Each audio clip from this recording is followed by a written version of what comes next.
This is not somewhere else, but here on Earth, where summer floods the banks of its own body,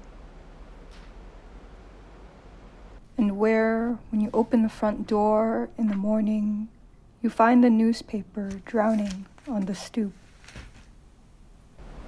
Because this gives you pause, you also find the air sweetened with undetected metals.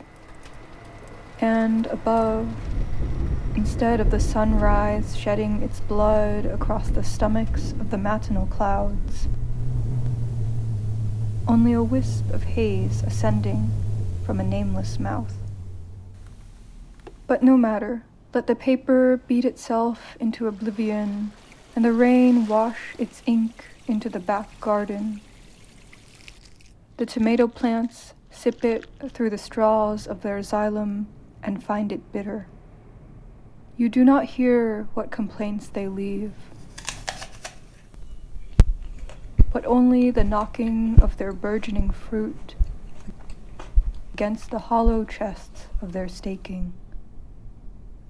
Above that, the chatter of the headlines sticks around, their music less like the evening market news than the sound of a requiem from another room. And you, who have nothing better to do, sit down to listen.